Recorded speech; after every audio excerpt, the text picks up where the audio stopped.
I'm Frank Martin, and my life usually follows 3 strict rules. But today, a high-tech nightmare is literally strapped to my wrist.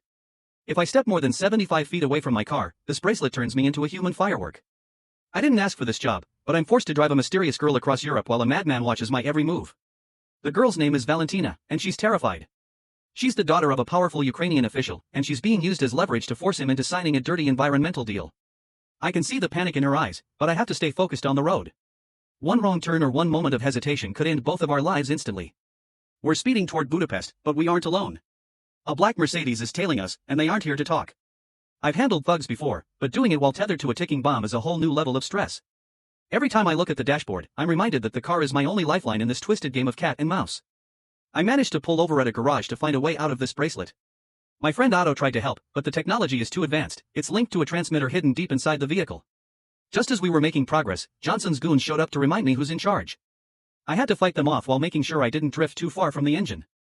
The fight was brutal, but I'm the best for a reason.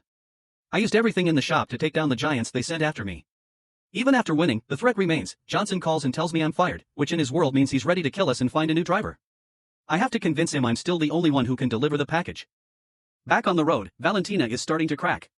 She's trying to find joy in the middle of a death trap, asking for exotic foods and wanting to party. I tell her to stay sharp, but she calls me doom and gloom. It's hard to explain to her that my rules are the only reason we haven't been blown to pieces yet. The chase intensifies as we hit the mountain roads. Another car tries to ram us off the cliffside, and I have to perform a miracle on wheels to keep us upright. Valentina is screaming, and the yellow light on my bracelet starts flickering. I'm pushing the Audi to its absolute limit, weaving through traffic like a ghost. We lose the pursuers for a moment, but the tension between us is reaching a boiling point. Valentina steals my car keys, demanding that I live for a moment instead of just surviving. She wants a connection, something real, before the end. I'm a professional, but even I can feel the weight of what's at stake as she stares me down. She finally tells me how she ended up here, drugged at a club in Ibiza and thrown into this nightmare. She's just a pawn in a game involving millions of tons of toxic waste. Her father is desperately trying to delay the contract, but time is running out for everyone. I realize now that this isn't just a delivery, it's a rescue mission. Johnson changes the coordinates again, leading us toward a bridge. I know it's a trap, but I have no choice. My friend Tarconi is trying to track us from the outside, but the signal is weak in the mountains. I tell Valentina to trust me, even though I'm walking straight into the lion's den with nothing but my fists and a fast car.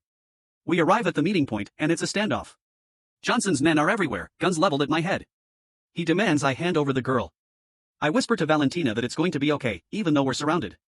I have to play it cool, waiting for the split second where I can turn the tide of this lopsided fight.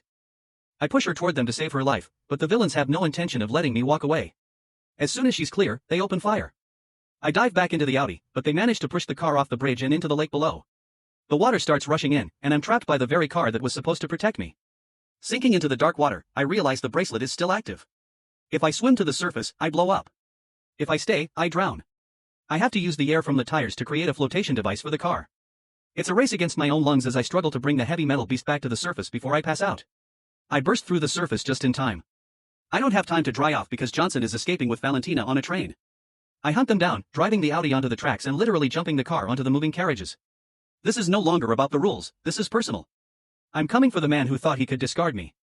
I crash through the train window, glass showering the interior. Johnson looks like he's seen a ghost.